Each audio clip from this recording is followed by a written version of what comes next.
You're sitting in traffic. Someone cuts you off. That flash of heat hits your chest. You didn't choose it. It just happened. Now take away the car. Take away the road. Take away every law that exists. You're standing in a field. You're hungry. Someone just took your food. What do you actually do? Most people assume they know the answer. Early humans were brutal. Strongest wins. Weakest gets left behind.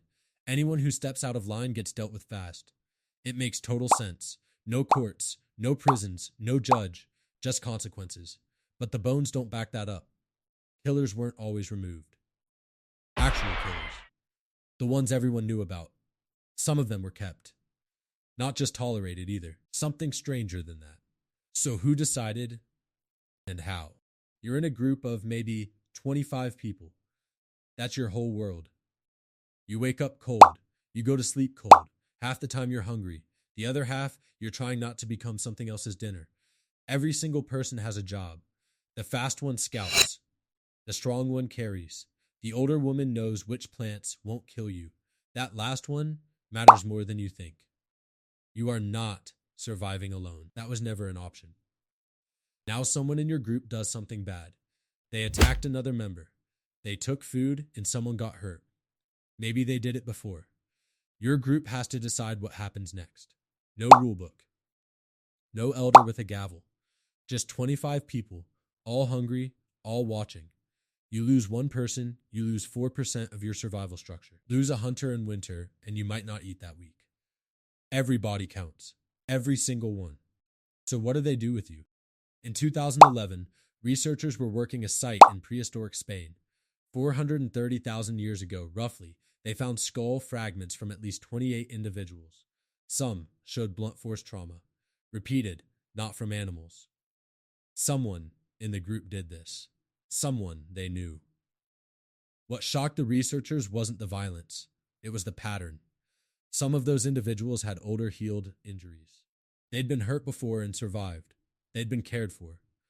Fed then, in several cases, they appear to have been killed deliberately.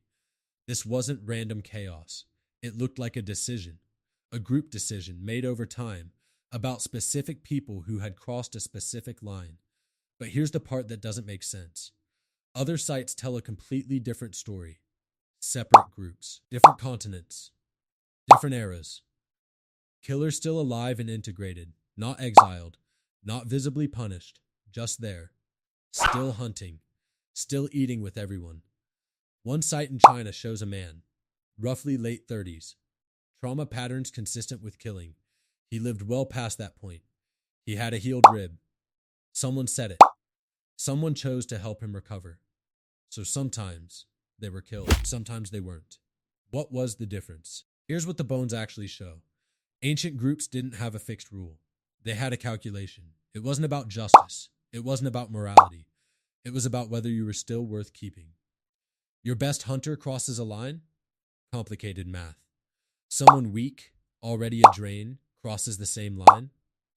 Different answer. Someone who did it once, in a way the group understood? Different from someone who kept doing it. Someone who made everyone feel unsafe every single night? That's a structural problem. That gets solved. Think about the guy at work nobody likes, but nobody fires. Right up until the day he cost them a client. Then everyone suddenly remembers every other thing he did. They weren't being kind, they were being practical. The question was never what this person deserves. The question was what keeping this person costs us. Sometimes the answer was not much.